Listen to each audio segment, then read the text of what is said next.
Hello everyone and welcome to English Literature Feat India. The poem that we are going to study today is Byzantium by W.B. Yeats. It's a very famous poem of Yeats. So let's just start directly with the introduction. जो Byzantium है yeast की poem उनकी काफ़ी famous poems में से एक मानी जाती है और उनकी डिफिकल्ट पोएम्स में से भी। उन्होंने इसको 1930 में लिखा था। दो तरीके की इंटरप्रिटेशंस हो सकती हैं पोएम की, लिटरल एंड सिंबॉलिकल। तो लिटरल इंटरप्रिटेशन में अगर हम देखते हैं तो जो बाइजांटियम है वो एक एंशियंट सिटी है। हिस्ट्री के अनुसार बाइजांटियम जो थी वो कैपिटल थी eastern division of the Roman empire की। अपने आर्किटेक्चर के लिए, गोल्ड एनामल और गोल्ड ऑर्नामेंट्स के लिए काफ़ी फेमस थी। 1453 में it was captured by the Turks और उसको नाम दिया गया था कॉन्स्टेंटिनोपल। जो येट्स थे वो खुद कॉन्सेप्ट ऑफ द सेल्फ में बिलीफ रखते थे, जैसा कि उपनिषद्स में बताया गया है। तो इसलिए जो इंडियन स्कॉलर्स हैं उन्होंने पोएम को एक सिंबॉलिकल इंटरप्रिटेशन दिया है फिलोसॉफी ऑफ द उपनिषद्स के कॉन्टेक्स्ट में। इसके अकॉर्डिंग जो बाइजांटियम है that is the world city of the human body. उसके अंदर there is the palace of the emperor who is the soul. जो पैलेस है वो माइंड है and it may also be called soul's castle. A night in the city of Byzantium is the setting of the poem. The great cathedral जो poem के अंदर आता है वो रेफर करती है to the church of Saint Sophia that is built in the central part of Byzantium और the eastern part of Rome and this is the setting of the poem. Now we come to the form and structure. Byzantium एक formal rhyming poem है। Poet यहाँ पर stanza form use करते हैं। Each stanza of the poem has 8 lines. जो first 4 lines हैं they make 2 heroic couplets. Poem का जो डिक्शन है काफी सिंपल, नेचुरल और फोर्सफुल है।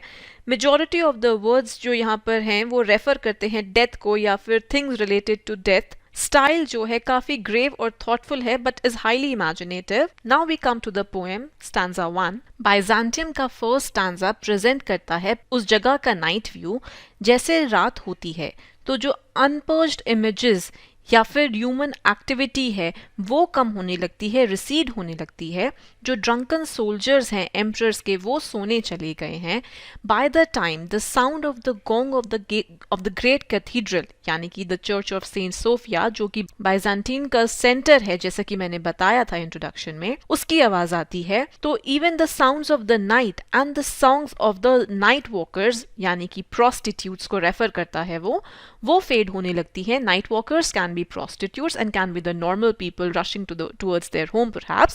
ये सारे जो सीन्स हैं इंडिकेट करते हैं कि ये जो टाइम है काफी रात को लेट हो चुका है, late hours of the night को डिस्क्राइब करता है।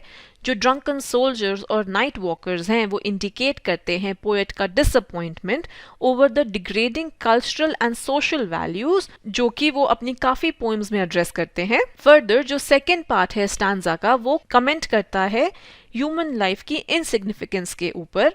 जो मूनलिट या फिर जो स्टारलिट डोम है कैथेड्रल का वो सजेस्ट करता है कि जो ह्यूमन लाइफ है it is filled with complexities caused mainly by the Mayar of human veins. बाइजांटियम के सेकेंड स्टैंजा में जो पोएट है यहाँ पर वो बात करता है विजन और द इमेज की जो कि उसके सामने अपीयर करती है।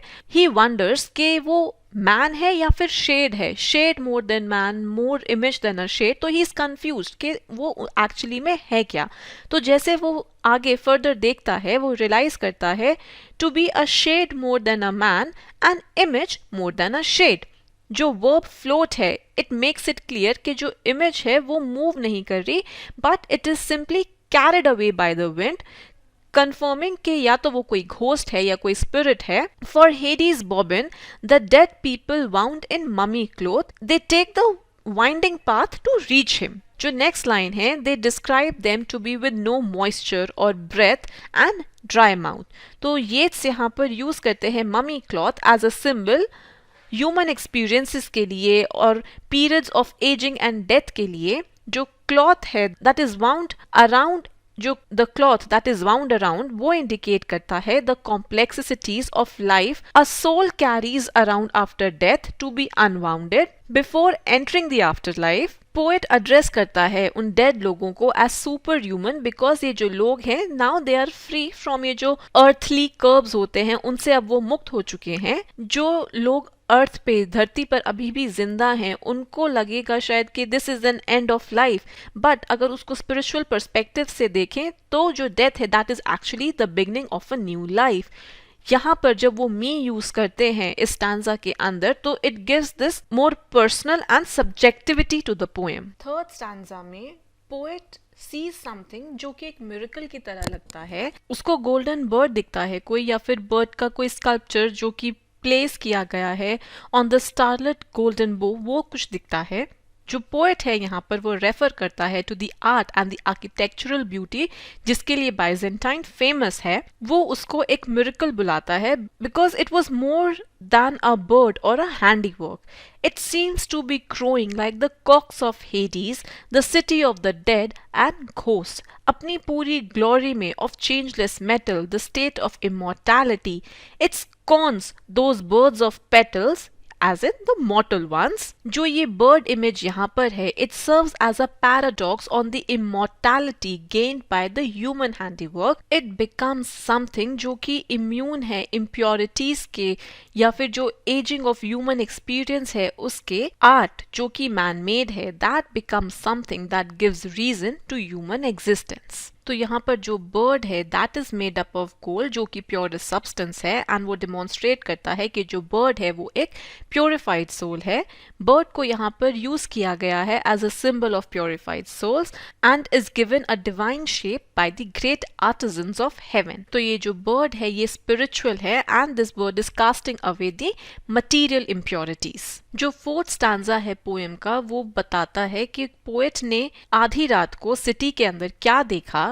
At midnight on the Emperor's pavement एक फायर अपीयर करती है। अब ये जो फायर है this is neither fed by the fuel sticks nor started by striking a piece of iron against a flintstone। ऐसा लगता है कि सेल्फ जनरेटेड फ्लेम्स हैं, one arising out of another, एक दूसरे के अंदर से निकलते हुए। It is Miraculous in nature क्योंकि स्टॉर्म्स तक भी उनको नहीं बुझा सकते। जो ब्लड बिगॉटन स्पिरिट्स हैं अकॉर्डिंग टू medieval beliefs, जो spirits होते हैं they are begotten of blood, तो they have come to be removed of all their impurities and earthly passions. These blood begotten spirits, this can also be interpreted as the spirits of those जो कि world war के दौरान या जो civil war हुआ था Ireland में उसके दौरान जो मारे गए थे, जो मर गए थे। जो स्पिरिट्स हैं they undergo a dance of trance in this mystical agonizing fire yet can burn even the sleeve. तो ये एलिगोरिकली रेफर करता है to the fire of judgement जो कि बाइबल में मेंशन किया गया है। तो ये वाला स्टैंजा जो है वो डिपिक्ट करता है द सीन्स ऑफ पर्गेटरी, और एंड में जितनी भी स्पिरिट्स हैं they are all purified. Coming to the last stanza of the poem, so this stanza it deliberates on the final process of the spirits. Spirits एक एक करके they come to ride on the dolphins जो कि symbolically refer करता है to the Roman belief of the dead carried to the Isles of the Blessed. Golden blacksmiths है जो emperor के, they are given the responsibilities चीजों को order में रखने के लिए। At the same time, the marbles of the dancing floor, they break even the little furies of complexity for those images that beget fresh images in fire. तो last line में poet describe करता है the shore of ocean of life. It's a conflict between flesh and spirit. Symbolize करता है the state of man between life and afterlife. And so this is how the poem ends. उम्मीद करती हूँ आप सबको poem समझ में आई होगी।